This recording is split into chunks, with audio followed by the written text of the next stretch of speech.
Lo que vamos a ver hoy es una instalación tipo de lo que serían grupos electrógenos. Habíamos visto transformadores la clase pasada, ahora vamos a ver otro elemento que son grupos electrógenos. Que nosotros no entramos demasiado en el diseño de la máquina porque no difícilmente fabriquemos o nos dediquemos a fabricar, aunque puede ser una especialización, pero por lo menos para tener una idea, en el caso que nos llegue a tocar, tener que instalar algún bichito de esto, tener una idea de las cosas a tener en cuenta, los detalles, los parámetros, las especificaciones que tienen que poner en un pliego o en un pedido que ocasionalmente tuvieran que hacer para alguna instalación de ustedes. Bien. Entonces, esto está tomado directamente de un pliego de licitación de un grupo electrógeno, en donde vamos a ir viendo parte por parte qué es lo que se especifica y se tiene que cumplir. Bien.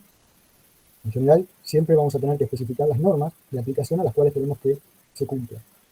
También, en el caso que tengan que tercerizar el servicio, siempre conviene que lo contraten en forma de provisión completa, es decir, grupo de electrógeno llave en mano. Esto se refiere a todo lo que tenga que ver con el grupo de electrógeno en sí. Entonces, el grupo de electrógeno en general tiene distintos componentes. Por un lado está la parte motor, la parte motriz. Por otra parte está toda la parte de escapes y la parte de ventilación, ¿no? Con el radiador, ventiladores y demás. Y después está la parte de generador y el gobernador, que va a tener este aparato que va a manejar el motor, la fuerza mecánica que va a impulsar el generador, y además va a tener que ir regulando el torque de este motor en función de la carga que tenga el generador. A su vez también después está como parte eléctrica lo que sea el cableado, ¿no? Para la distribución y la llegada al tablero. Aparte también vendrá el tema de la transferencia, porque hasta acá no tenemos ninguna transferencia, solamente la generación. Bien. Y también está el otro sistema que no se ve acá, lo vamos a ver después, todo el tema de combustible, la alimentación de combustible de este grupo. Bueno, como todo motor, las baterías también forman parte. Bien. Entonces, las normas de aplicación, generalmente la norma IRAM, la norma nacional 2182, en su última versión, habla y especifica todo lo referido a grupos generadores diésel, y todas esas normas generalmente obedecen a normas, están replicadas de normas internacionales, por lo cual cualquier grupo que compren en las grandes marcas más conocidas, que abastecen, ya sea SBMO, Kiler, Caterpillar, bueno, marcas de primer nivel, todas esas van a cumplir ampliamente también.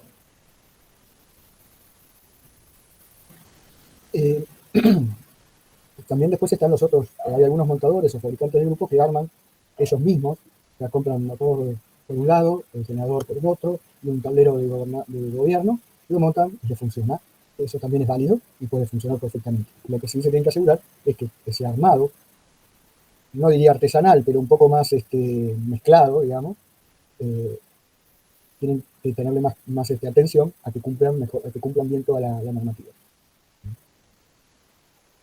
Siempre es conveniente adjuntar a la documentación un esquema unifilar del tablero general de baja tensión al cual va a estar vinculado este tablero y un layout general de la planta física donde va a ir montado el grupo de electrógeno. Y tienen que pedir también que el proveedor del grupo de electrógeno les especifique todas las obras civiles que requerirá ese montaje. Bueno. Las características básicas del grupo, por un lado tienen que especificar la potencia base prime, que es la potencia nominal base. En este caso es un grupo de 1000 kVA que tiene una potencia de 800 kW a 50 ciclos. Puede entregar un poquito más a 60. ¿Sí? Creo que es 1100, me parece que entrega a 60 ciclos. La tensión nominal, 3x400/231, es la tensión normalizada. Factor de potencia normalizado 0,8. 1500 vueltas. Frecuencia 50 ciclos, aunque también puede venir de 60, y está homologado para que trabaje a 50. Y lo que le van a pedir es que la excitación sea autoexcitado estático y regulación automática. Este autoexcitado estático lo vamos a ver un poco más adelante. Y después acá hay otro valor también que es importante, que es el valor de potencia en punta, que también lo vamos a ver más adelante, que ve que es un 10% más de potencia en el eje.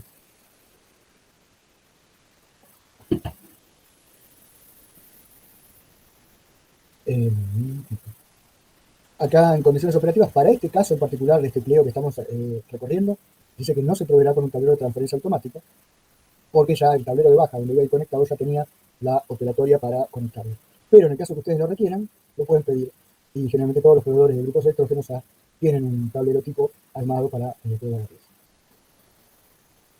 Algo fundamental que tienen que pedírselo es que, o por lo menos garantizarse, que la asignación de cargas al grupo tiene que poder ser en forma total al momento de producirse el corte de energía. Es decir, ustedes lo tienen que poder cargar al 100% de la carga en forma directa y sin rampa. Sobre todo para grupos que vayan a utilizar como alimentación alternativa en caso de cortes de la energía eléctrica de red. El grupo tiene que estar preparado y tiene que poder soportar eso. Las condiciones ambientales, en el caso que estemos hablando acá en Buenos Aires, tenemos una temperatura máxima de 40 grados, una temperatura mínima de 5 grados bajo cero, humedad de ambiente a la saturación y la altura sobre el nivel del mar menor a 1000 metros. Los sistemas y todo lo que tiene que suministrar el fabricante o el proveedor del grupo están detallados en este listado. Por un lado está la base autoportante tipo trineo, que va a ser el chasis, el ahí montado, el radiador, el ventilador, el motor, el block del motor, el generador y el tablero de gobierno. El motor diésel completo, el sistema de arranque, que va a dar arranque a este motor diésel, un sistema de combustible, sistema de lubricación, el sistema de refrigeración, sistema completo de admisión de aire, incluyendo filtros, sistema completo de escape, incluyendo silenciadores y aislación térmica. Van a pedir que el nivel de ruido que genere este equipo funcionando sea de acuerdo a las ordenanzas municipales que estén vigentes en el lugar donde lo van a instalar. Un conducto insonorizado de salida de aire de refrigeración, el conducto de gases de combustión independiente del resto de las instalaciones, un sistema de montaje antivibratorio para no transmitir vibraciones a la estructura edilicia, las protecciones del motor y del generador de las partes móviles de la máquina, la batería de arranque, un cargador externo de batería, el generador completo, una excitatriz y sistema de regulación de tensión montado sobre el mismo tipo, el tablero de control, un interruptor de protección del grupo electrógeno que esto va montado al pie del equipo y de cuyo bornes ustedes después van a conectar los cables de alimentación. Esto es normativa, o sea, que tiene que tener sí o sí. Tanque diario de combustible que garantice el funcionamiento a plena carga al menos 8 horas. Y algo que no figura acá, pero que generalmente viene también por cumplir con las normas, que es el pulsador de parada de emergencia.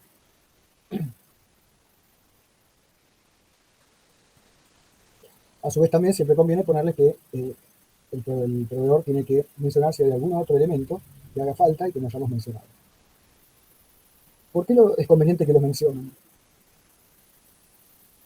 Porque hay casos en ciertas plantas en donde pueden haber casos excepcionales donde capaz que les dicen que el agua de refrigeración ya tiene un sistema de refrigeración de agua al cual se pueden conectar, entonces no hace falta que vaya al radiador y sin ventilador, entonces le proveerán el block solamente y el generador. ¿Sí? Y así, con cada uno de los elementos, hay algunos elementos que pueden llegar a prescindir de eso. Entonces, el montaje del grupo va a estar puesto de esta manera. En alguna cabina, salvo que venga cabinado, pero en el caso que sea sin cabinar, irá montado sobre el chasis, que irá con los antivibratorios, ¿no? Los soportes amortiguadores que van conectados a la losa. El banco de baterías, acá no está dibujado, pero también tienen que pensar que el banco de baterías tiene que tener una batería recolectora de derrames de ácidos, generalmente plástica, para en el caso que se derramen estos líquidos en la batería, no corroban otras partes de la instalación.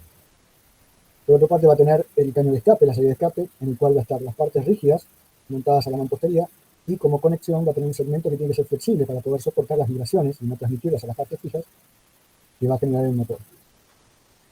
¿Qué más tenemos acá? Bueno, tenemos, por otro lado va a estar la ventana, la persiana, por donde van a estar ingresando, saliendo el aire caliente, y en oposición tiene que tener una entrada de aire, una rejilla, para que el aire circule de esta manera y ventile y refrigere todo el equipo, tanto el generador como el bloque del motor.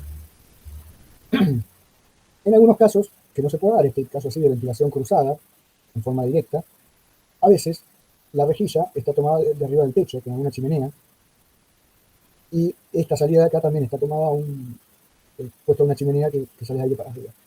Eso es válido, no hay problema. Lo que en ese caso lo que tienen que generar acá es algún tipo de pantalla o algo, algún panel rígido o algo, de forma tal que el aire fresco que viene de afuera lo fuercen a que circule por acá y que no vaya directo al radiador y no ventile correctamente al generador. ¿Me explico? Al tener ustedes una pantalla aquí, el techo, ¿no? Y el agujero lo hacen de este lado, el aire fuerzan a que circule en esta dirección y no en forma directa al ventilador. Porque el ventilador sopla aire para afuera. Bueno, las condiciones de trabajo, como les había anticipado, tiene que ser, en general, para casos de corte de energía, va a tener que ser con arranque automático y funcionamiento sin vigilancia, es decir, con regulación autónoma, automática. El arranque se va a producir en forma automática en caso de un corte de energía, y luego en un tiempo variable, puede ser 30 segundos, puede ser 1 minuto, 2 minutos, 3 minutos, tiene que poder soportar la carga plena del grupo, sin tener una variación de tensión de no más del 10%. A su vez también, el arranque también se puede dar en forma manual, en el caso que ustedes tengan que arrancarlo para hacer mantenimiento o prueba de funcionamiento.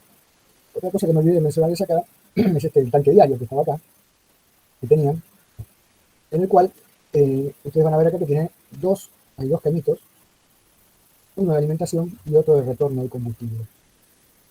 ¿Sí? Y por otro lado está la alimentación de este tanque diario, que también es a través de una bomba de transvasamiento. ¿Por qué es esto? Porque no se puede tener tanques de más de 1000 litros al pie de los grupos o en superficie, en capital federal por lo menos. Entonces, si van a tener tanques de gasoil para poder tener una autonomía de 24 horas, bueno, no lo pueden tener en la misma sala de máquinas y a nivel de superficie, lo tienen que tener enterrado. Que después lo vamos a ver un poquito más en detalle. Entonces, por eso necesitan este tanque diario, que va a ser el que va a alimentar en forma directa al grupo. Y tampoco el grupo puede, la bomba de admisión de combustible, no alcanza a elevar el combustible desde el tanque cisterna que tengan afuera. Tiene un alcance limitado y unas distancias y una altura limitada para poder bombear. Como les decía, que tienen dos cañitos, uno de alimentación y otro de retorno. Bueno, ¿esto por qué es? El grupo electrógeno generalmente, ante cambios bruscos de carga, un arranque del motor, o un cambio de una variación muy fuerte de la demanda, el turbo del grupo va a succionar mucho más combustible. Y ese envión que toma va a ser un envión que el combustible mismo no sea consumido del todo. Entonces los inyectores no alcanzan a tenerlo en los distintos cilindros, y ese exceso de combustible es el que retorna al tanque. Porque ese envión, esa bomba, que de golpe tiene algún arrebato así y de repente toma a borbotones el combustible, toma de más. Entonces, para que no se ahogue, tiene un sistema por el cual lo devuelve al tanque de combustible. Entonces siempre van a encontrar que tienen dos mangueritas, una de alimentación y otra de retorno. ¿Hasta acá alguna pregunta? ¿Vamos bien? ¿Están ahí? Sí, sí, por ahora vamos bien. Bueno, bien. Performance del grupo. Bueno, como les dije, se tiene que regular la tensión en función de la carga. Y esta regulación es muy importante, porque yo no puedo tener, ante cargas variables, una gran variación de la tensión, porque puedo llegar a quemar equipos o a que me empiece a funcionar las luces como un arbolito de Navidad en mi planta. Entonces, la regulación de tensión va a estar por norma especificado que no puede ser más de más menos 0,5% para cualquier estado de la carga. Y el estado de carga entre 0 y 100%. Y a su vez, la misma condición, le voy a pedir que en caso de variación aleatoria de la tensión, tampoco no supere el más menos 0,5% del valor medio para cualquier estado de carga. La regulación de la frecuencia también es otra cosa fundamental, sobre todo y más que nunca ahora, con todo el equipamiento electrónico que está involucrado en todas las plantas.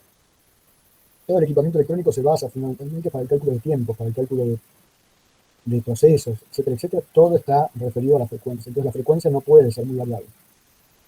Esa frecuencia tiene que ser isócrona bajo cargas variables entre el estado vacío y plena carga.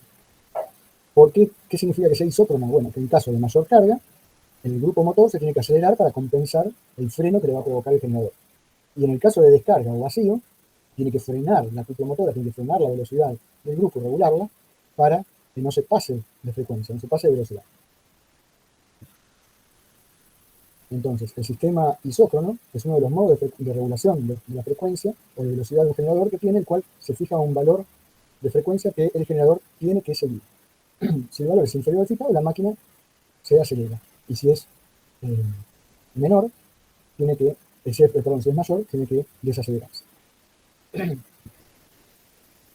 A su vez también los generadores hoy por hoy vienen preparados para trabajar en modo isla o en grupos, conectados en paralelo con otros grupos, con lo cual también tienen que hermanarse y tienen que entre todos sincronizar las frecuencias para que todos juntos tengan la misma frecuencia y la misma tensión para una determinada carga.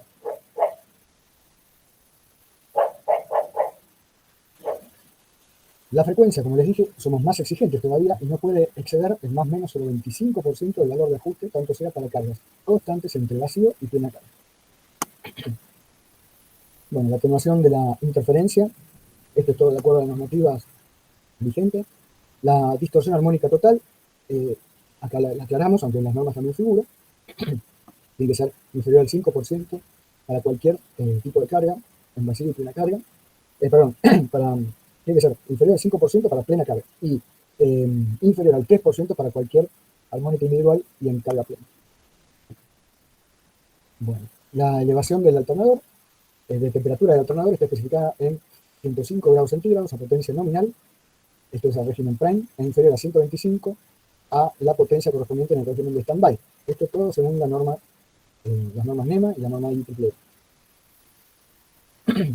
Y las interferencias por radiotelefonía, también tanto sea el alternador como el regulador de tensión tienen que cumplir todo lo establecido por la norma BS 800 y la BDE clase G y E.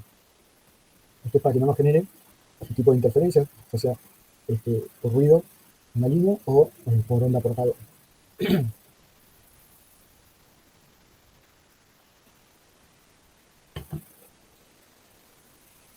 Bueno, acá, en características constructivas, lo que van a describir es cómo irá montado, que va sobre el trineo, que el radiador va sobre el mismo trineo, todo montado en línea.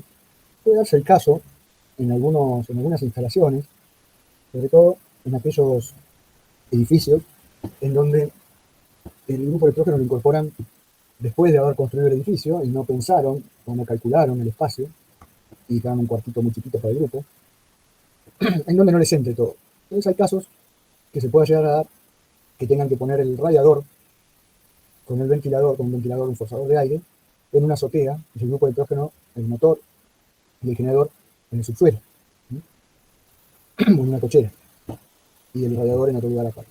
Todo esto se puede hacer perfectamente, lo único que tienen que considerar la alimentación del motor forzador del ventilador, tanto sea para el radiador de agua como para el generador y bloque del motor, para la salita donde lo pongan.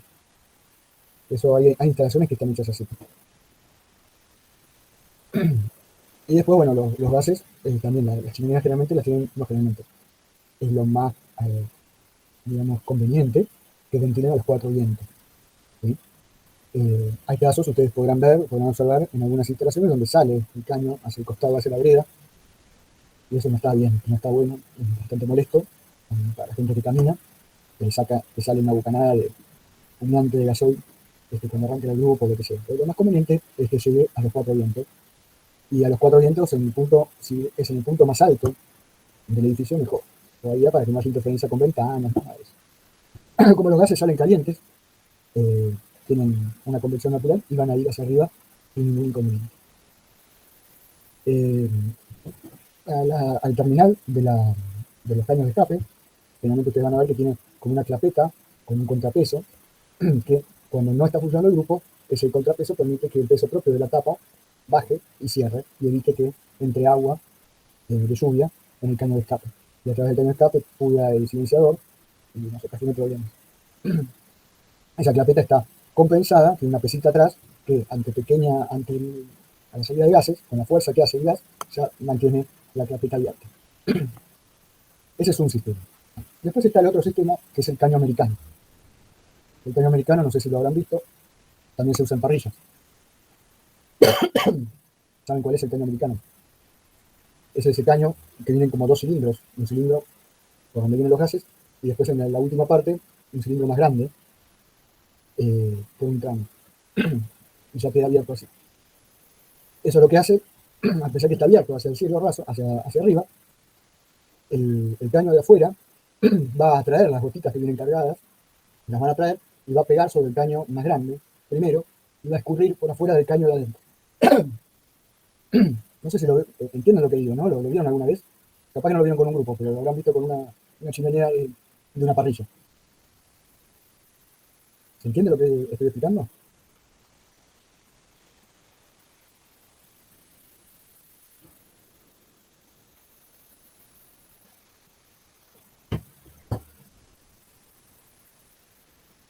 ¿Se entiende? Bueno, supongo que lo habrán entendido entonces. Sí, se entiende. Bueno, gracias. Es importante tener en cuenta ese detalle, ya sea o con caño americano o con la clapeta balanceada, siempre el caño de escape tiene que estar protegido para la lluvia, para que no le entre agua y no provoque daños al motor, al generador. Bien. Bueno, el motor diésel es un motor de combustión interna de ciclo diésel, de construcción robusta, apto para funcionamiento continuo, rindiendo la potencia consignada en su chapa característica según la norma DIN 6271.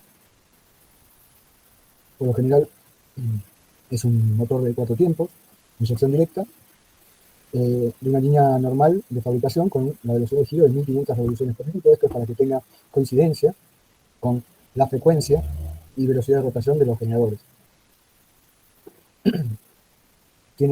Normalmente tienen 4 válvulas por cilindro. Las bielas son de acero cigüeñal y las bielas son de acero forjado y el bloque de acero fundido. Y las camisas se las especifica, en general ya vienen, pero por las dudas es conveniente que lo explique, son camisas reemplazables del tipo húmedo. Esto que quiere decir es que en caso de que tengan que cambiar las camisas, estas ustedes las cambian directamente y no tienen que mandar a maquinar el bloque, como ocurre en el auto, por ejemplo. ¿Sí? Vieron que cuando tienen que mandar a hacer el motor, le tienen que hacer el bloque, le tienen que maquinar el cilindro, es un dolor de cabeza tremendo. Acá en este caso cambian directamente las camisas y no tienen que andar trasladando el bloque del motor. La potencia de este motor diésel tiene que superar a la potencia del alternador. En general, las potencias de los bloques para un mismo chasis y grupo impulsor, hay 2 o 3 rangos de generador para el mismo motor. ¿Por qué? Porque en generadores yo tengo más escalones de potencia que en los motores diésel. Entonces, a veces, por muy poca diferencia de plata, conviene estudiar cuál es la potencia en la relación potencia-chasis que me conviene. Si estoy en el rango más chico del chasis, me conviene capaz que pasarme un generador un poquitito más grande, que total no me va a variar mucho el precio porque el motor es el mismo. A la misma cilindrada, la misma máquina. Y le puedo poner un generador un poquito más grande y no me sale mucho más. Ustedes se van a dar cuenta que cuando ven listas de precios, van viendo que cada 2, 3, 4 van los precios muy juntitos y de golpe pegan un salto grande. Y cuando pegaron el salto es porque ya cambiaron de chasis y de motor.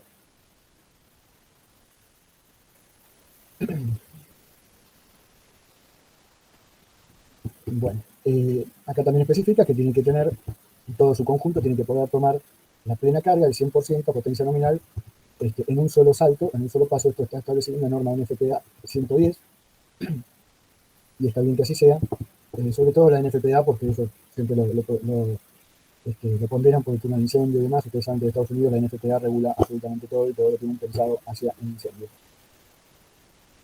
Y también los grupos de hidrógeno generalmente están condicionados y asociados a las bombas presurizadoras de los sistemas de agua de incendio, como así también a la ventilación y presurización de la ventilación de las escaleras de escape, de las rutas de escape. Por eso también en las normativas de la NFPA van a pedir que se tome la máxima carga a no más de 10 o 12 segundos. ¿Y esto por qué 10 o 12 segundos? Porque es el tiempo máximo que soportan las bombas sin despresurizar el sistema de agua contra incendio. Las bombas de tipo Joker, ¿no? Bueno. El sistema de enfriamiento, en este caso, como les había comentado, es un radiador que está dimensionado para permitir el funcionamiento de la máquina a máxima potencia y en las condiciones que habíamos dicho, es decir, a 50 grados de temperatura ambiente máxima. El sistema de escape, en este caso, serán conducidos hacia el exterior con un caño adecuado, ¿no?, con su respectivo silenciador de tipo residencial, en el cual tendrá la máxima amortiguación de ruidos y contará también con la junta de dilatación para los gases de escape y bridas de acoplamiento con el conjunto motor para no transmitir las vibraciones hacia el sistema de anclaje del propio sistema de escape. Además, estos sistemas de anclaje vienen con aisladores térmicos también para soportarlo, ¿no? Porque todo esto levanta temperatura.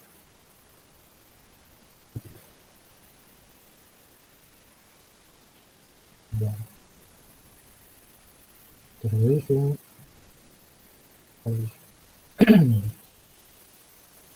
Bueno, el sistema de puesta en marcha, acá les spoileé esto, es lo que les comentaba del NFPA, que el motor deberá arrancar sin inconvenientes, aún con temperatura ambiente de menos 5 grados, y estar en condiciones de absorber la máxima carga a los 10 segundos de la orden de arranque, ¿eh? Todo esto de acuerdo al NFPA. Y acá menciona algo que es fundamental y es muy importante, que el sistema de refrigeración tendrá un precalentador. Esto también lo tienen que especificar. El precalentador es una resistencia que va a mantener caliente el circuito refrigerante. Caliente me refiero a 60 grados, 60-65 grados, y a su vez esto, como por propia convección, el agua va a ir circulando a través del radiador, a través del bloque, y va a mantener el bloque y todos los elementos mecánicos a temperatura, a 60-65 grados.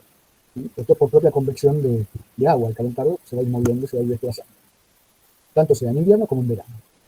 ¿Y esto para qué? Para que yo en frío pueda arrancar el motor y a los 10 segundos le pueda tirar la plena carga. Si yo lo arrancara a un grupo en frío, estas máquinas grandes generalmente tendrían que arrancar con algún tipo de rampa, suavemente, dejarlo regulando un ratito hasta que tome temperatura y llegue a los 60-65 grados, y recién ahí lo podría cargar.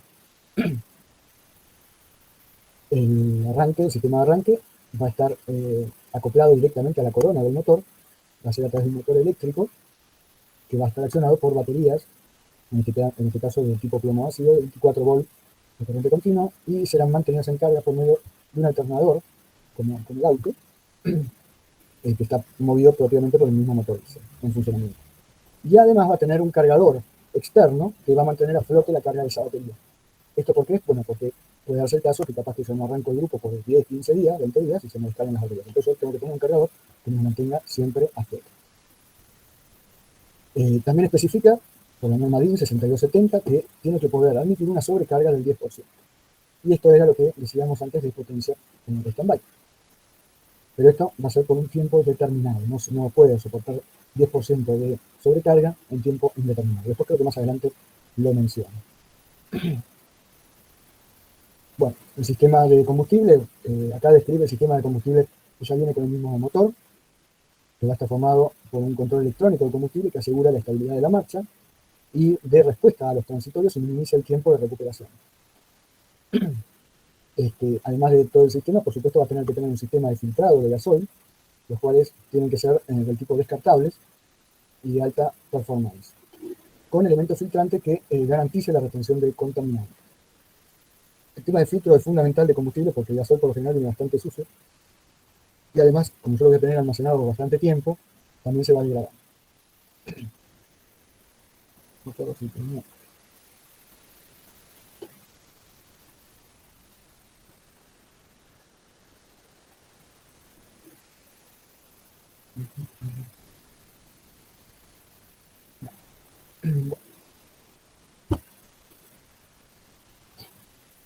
Bien.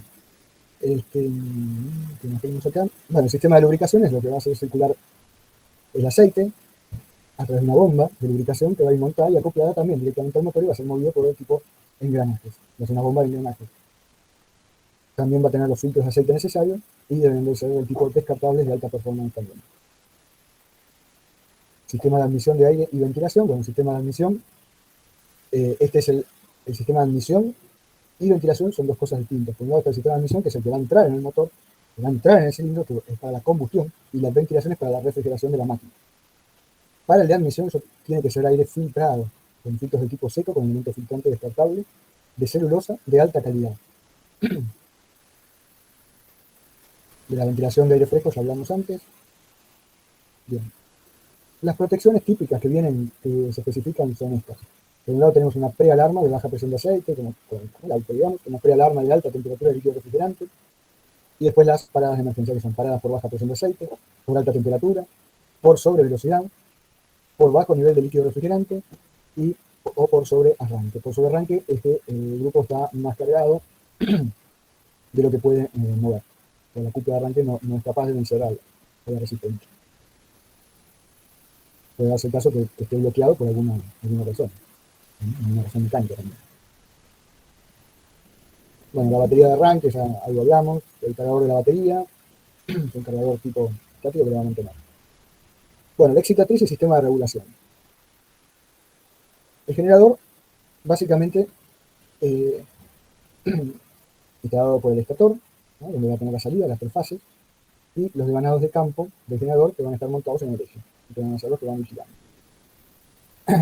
Sobre el mismo eje va a haber un rectificador, un rotatorio, que va a estar asociado a la excitatriz, la cual es alimentada por la corriente de campo que viene regulada y va a ser del tipo compensada por el sistema de control regulador. Entonces, mediante la tensión de alimentación que le va dando esta excitatriz va a generar corriente alterna. Esta corriente alterna va a ser rectificada por este sistema rectificador que tiene asociado de tristores que están aquí en el eje, y con esto va a alimentar a las bobinas del campo del generador, que van a ser las que va a generar la corriente trifásica en el estator de la máquina. La conexión del generador es en estrella aterrizado a tierra, conectado a tierra. Enrique, ¿por qué dice excitatriz sin escobilla? Porque eso lo dice acá. La excitatriz será de tipo brushless, que es sin escobillas. Esto es para que justamente no tenga desgastes ni chisporroteo. O sea, lo que va a generar acá es a través del campo, genera sobre el inducido, yo alimento a la excitatriz al estator, y el estator alimenta al inducido, y el inducido es el que me va a alimentar a los rectificadores que están acoplados en el eje. O sea, lo que yo no tengo acá es escobillas. ¿Sí? ¿Por qué no tengo escobillas? Para que no me haga chisporroteos, carbones, ese tipo de cosas. Y además me generan mugre, me generan desgaste. ¿Sí? Hay menos eficientes, ruido, interferencia, bueno, de todo tipo de cosas. Todas cosas feas. Si está bien encontrado, me había olvidado de la palabrita esta acá del brushless. Sí, ahora los atornilladores eléctricos, las máquinas eléctricas más nuevas vienen así con ese sistema. Claro. Tienen menos mantenimiento. Exactamente. Por eso mismo no sabía bien cómo funcionaba. Lo arman así.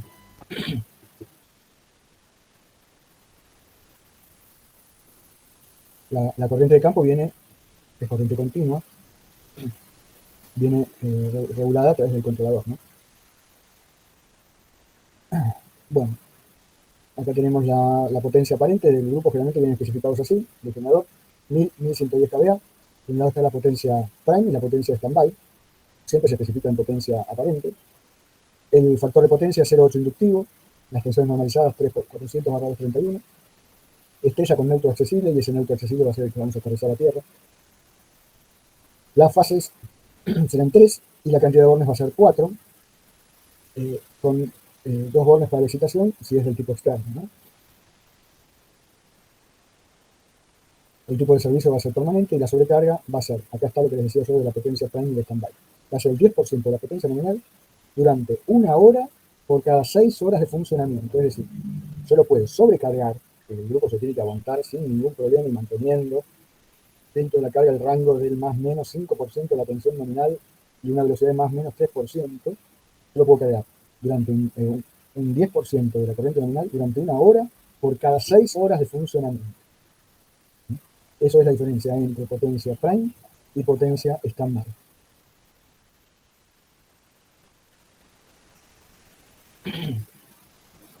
Bueno, acá habla de la tensión, de cuánto puede variar la tensión.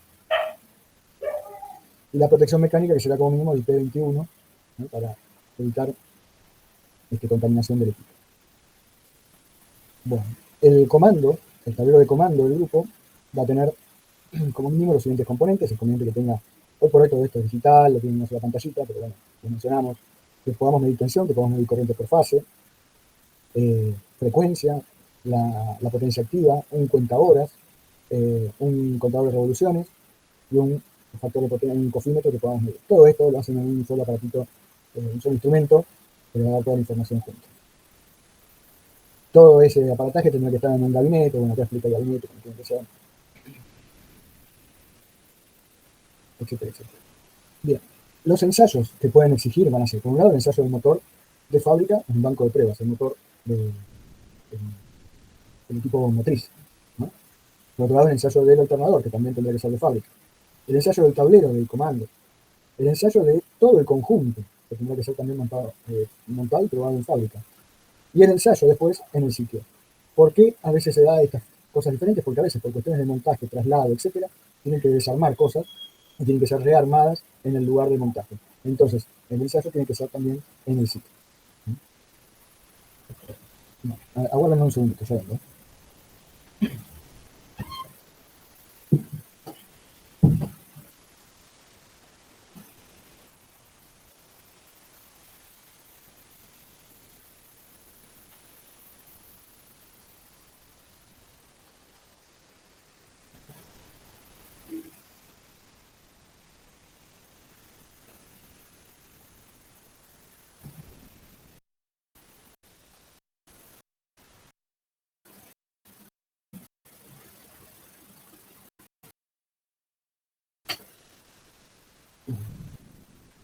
Bueno, acá también aclaran el embalaje, que están a cargo del proveedor, y a su vez tiene que entregar las instrucciones de carga y descarga. Y la garantía, que generalmente es un periodo de 3 años o 400 horas de funcionamiento, a partir de la puesta en marcha.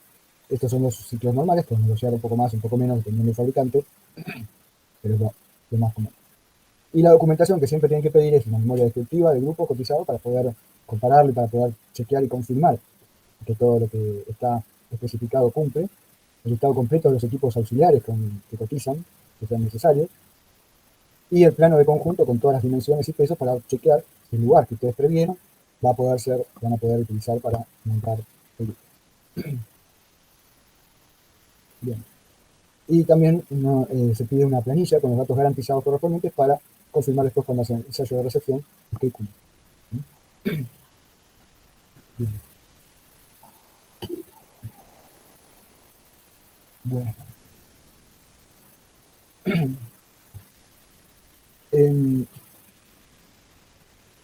Dentro del material que les mandé, esto espero pueden ver ustedes, hay algunos equipos que son controladores que sirven para poder trabajar y poner el grupo en paralelo con la red, para poderlos conectar y desconectar, para en el caso de que quieran transferir cargas, aún no habiéndose producido un corte de luz, o después, una vez que se restituyó el suministro eléctrico, para volver a hacer el traspaso de cargas del grupo a la red.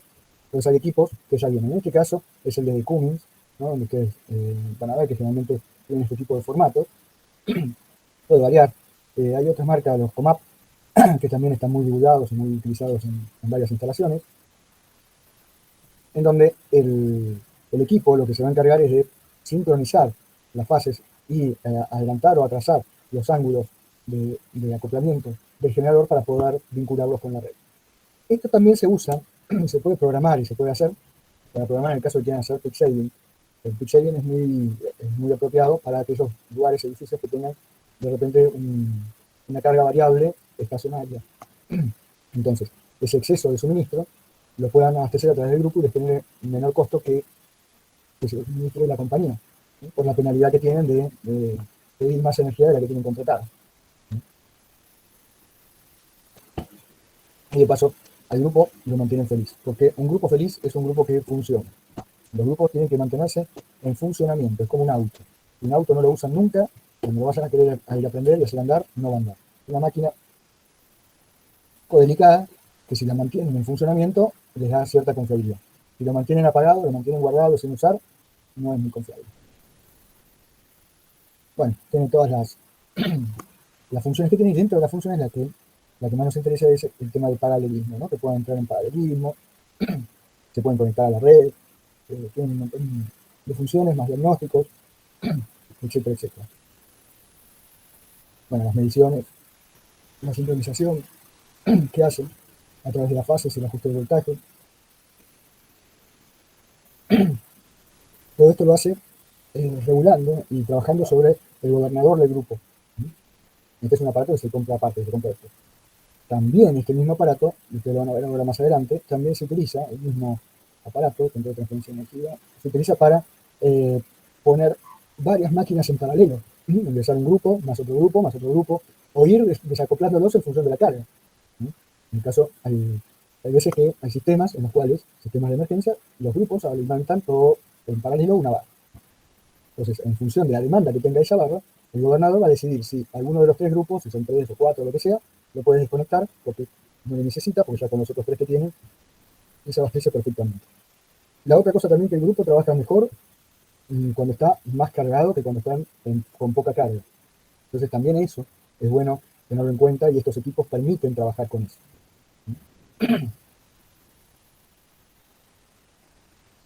Bueno, este es el conexionado, el frente.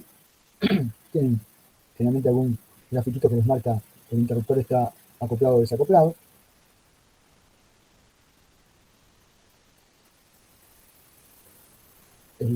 Los LED indicadores de los diagnósticos que puedan llegar a tener de fallas, que los puede tener ahí, tienen una tabla de diagnóstico de eso. Y acá está la función que yo les decía, ¿no? Con el gobernador va a ir aplicando o administrando distintos grupos para que entren o salgan de servicio en función de la carga demanda que tenga que tener. Y también que pueda darse el paralelo con la red, en función de la carga que tenga. Si la carga excede lo que yo tengo contratado, va a habilitar un grupo, 2 grupos, o lo que sea, para evitar las penalidades por excederme de la demanda.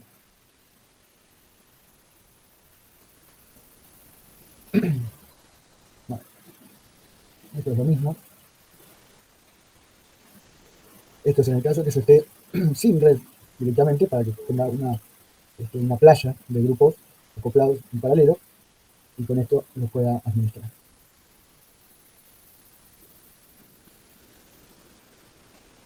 Todo esto va montado en un tablerito. Este es un tablero típico de transferencia.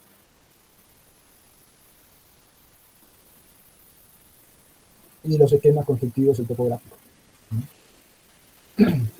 Bueno.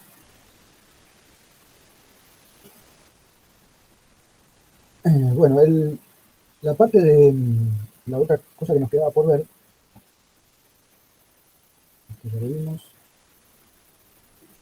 es el tanque de combustible. Los tanques que van a utilizar son el mismo tipo de tanque que utilizan las estaciones de servicio para almacenamiento de combustible. Estos tanques son unos tanques especiales. Hay 2 fabricantes en el país. El más importante es este, de Toto Bouglione, están en Córdoba. Son de doble pared. Son tanques que tienen una cámara donde está el combustible y después hay una cámara presurizada que lo que va a hacer es evitar que en caso de que haya algún derrame de combustible, yo pueda darme cuenta y sacar de servicio ese tanque antes que ocasionar un derrame al medio ambiente. Pueden pasar las 2 cosas. Por un lado, que se pinche la cámara externa y todavía no llegue el combustible, o al revés, que se pinche la cámara interna y pase combustible a esta cámara, a esta pared de aire. Bueno, eso se hace en estos sistemas de combustible. Van a tener una auditoría anual en el cual tienen que verificar que esa presurización se haya mantenido. Acá en las instrucciones de uso les van a explicar cómo se monta este tipo de tanques. Tienen las valvulitas que van asegurando, en el manómetro les va asegurando la presurización que hay entre la cámara interna y la cámara externa.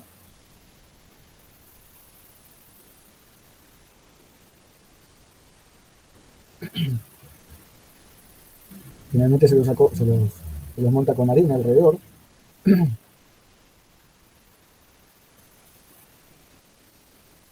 Y tienen que tener ciertas distancias y dimensiones con respecto a una playa. Esto son todas especificaciones para el caso que los monten en una estación de servicio. ¿Sí o sí tienen que estar enterrados?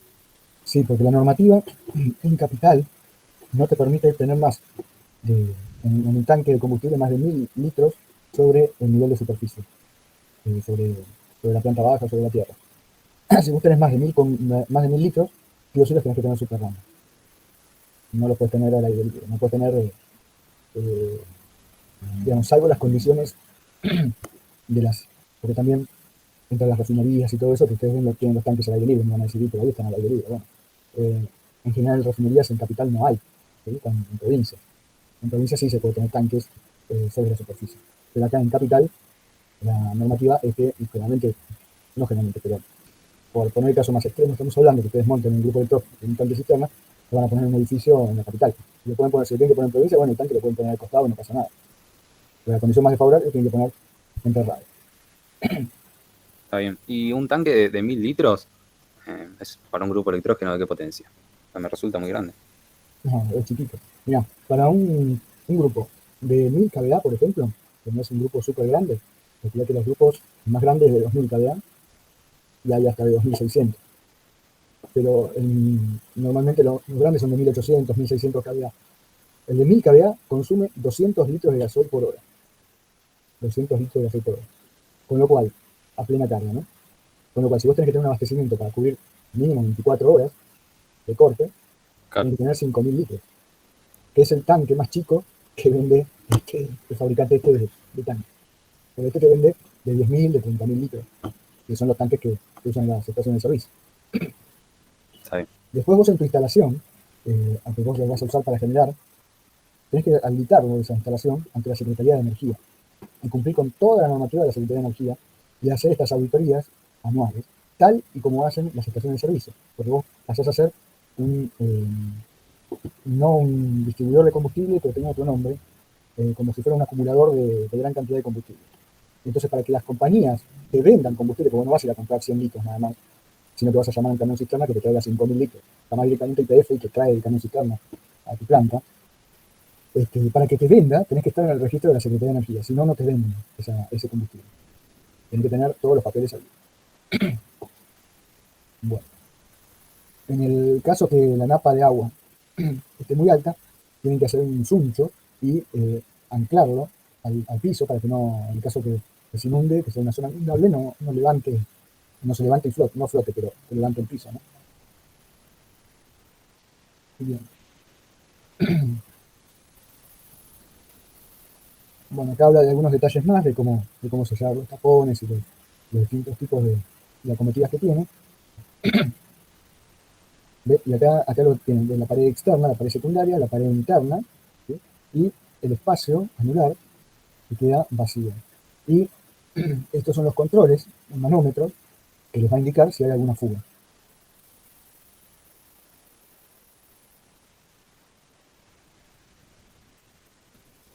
Bueno, acá les habla de la prueba que tienen que tener. Voy a ir pasándolo rápido para que no sea tan aburrido. Y acá está el certificado de cumplimiento que tienen que tener, porque esto también el fabricante tiene cierta responsabilidad.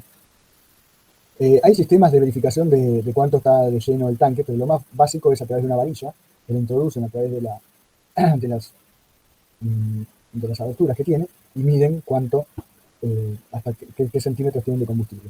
Y para eso les van a entregar una graduación del tanque que está centímetro, milímetro a milímetro, y le va diciendo cuántos litros van teniendo en función de las alturas que van teniendo. ¿Sí? Y con eso ustedes pueden ir calculando. Y si no, están los sistemas que ya vienen calibrados, que lo van a medir. Esta planilla, esta tabla, se la entrega el mismo fabricante. Entonces miden con eso, ven hasta dónde moja el combustible y con eso saben cuántos litros tienen en el tanque. Bueno. Hay una cosita más que se estaba buscando, pero no sé por qué no lo tengo acá.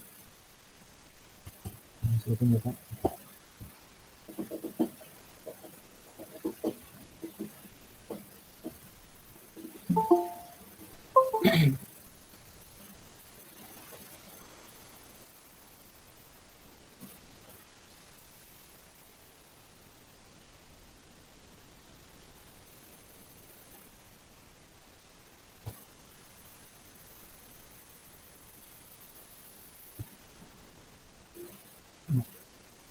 No lo tengo.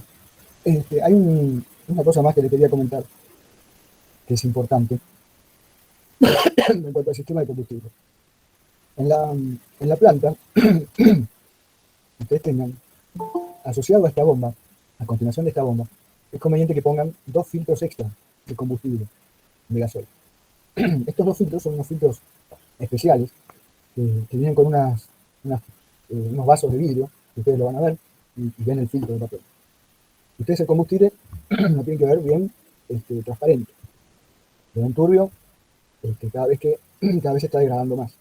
Los combustibles ahora vienen con alto componente orgánico, ¿sí? Con el componente vegetal, con lo cual se degradan. No es como antes que era todo mineral. El componente vegetal se degrada Y lo que ocurre es que genera esa degradación, genera como unas algas, unas alguitas, unas babitas. Esas algas, que son como babas, se le meten en los inyectores del grupo, que son muy delicados, esos inyectores. ¿Y qué es lo que le va a pasar en esos inyectores? Los tapan. Pero es tan maldito esta baba, estas alguitas, que las tapan de una manera que ustedes cuando prueban el grupo, que generalmente lo prueban en vacío o con poca carga, el grupo anda y funciona perfectamente. Cuando ustedes tienen un corte real que están exigiendo al grupo, ahí es cuando se enteran que esas algas, ese material orgánico, se le trancó en los inyectores, en las válvulas inyectoras. Entonces, dentro del mantenimiento tiene que estar fundamental que tengan en cuenta una buena rutina de funcionamiento en carga, y cuanto con más carga mejor, del grupo. A su vez, con el contrato de mantenimiento que hagan con algún tercero, que podrá ser representante del equipo que tengan, le tienen que pedir que periódicamente revise, podrá ser cada 6 meses, una vez por año, lo que sea, que revise esos inyectores para que los limpie y que evite que se le forme algo. Y la otra cosa que pueden hacer es tener el sistema acá, un sistema de 2 prefiltros de combustible. ¿Qué es lo que van a hacer? Ese filtrado lo que evita, tener, al mover el combustible y al pasarlo por ese filtro, hace que esas partículas se vayan quedando en el filtro y no se sigan desarrollando. Entonces, cada tanto, cada 15, 20 días, ustedes recirculan el combustible, bombean a través de un sistema de cañerías, en el cual bombean, toman aire del tanque, toman gasoil del tanque, lo pasan al tanque este y del tanque este lo vuelven a tirar al tanque. Con el solo propósito de hacer pasar el combustible a través de esos filtros extra. ¿Sí? Con eso se aseguran de eliminar esas pequeñas algas que se forman, esos residuos orgánicos que se van formando por no consumir o por estar estáticos el combustible. ¿Se entiende lo que digo? Bien. Bueno, no sé si tienen alguna otra pregunta más. Yo me estoy quedando sin voz.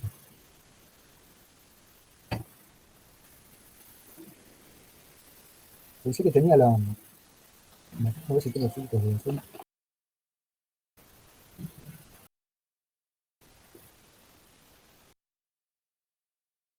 Esto que están viendo, los filtros que les digo son de este tipo.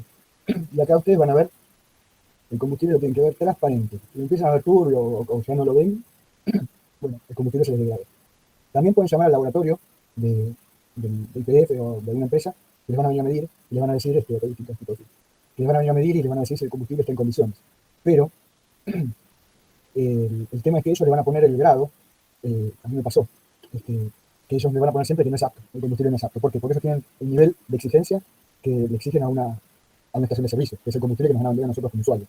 Pero la misma gente del laboratorio me dijo, pero esto no quiere decir que el combustible no funcione o que no vaya a funcionar. Está un poco degradado, pero ya no está apto para la venta, entonces yo lo tengo que poner como que rechazado. Entonces tampoco es un parámetro. El mejor parámetro es hacerlo circular el combustible.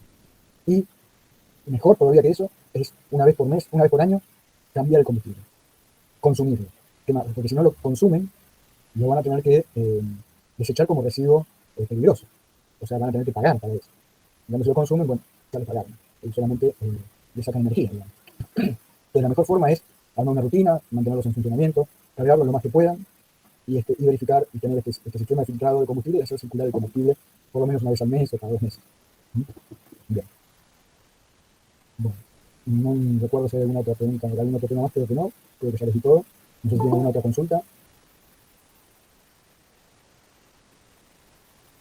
¿No? ¿No hay consultas? No, todo bien. Bueno, bien. Si no hay consultas, entonces cualquier cosa que si les surge después alguna otra consulta o algo, no hay problema, me mandan la consulta y lo vemos. Si no lo sabemos, le preguntamos. Buenas tardes, ¿qué tal? ¿Qué tal, Jorge? Buenas tardes. Me costó un montón entrar, ¿eh? No, es que yo no veía tu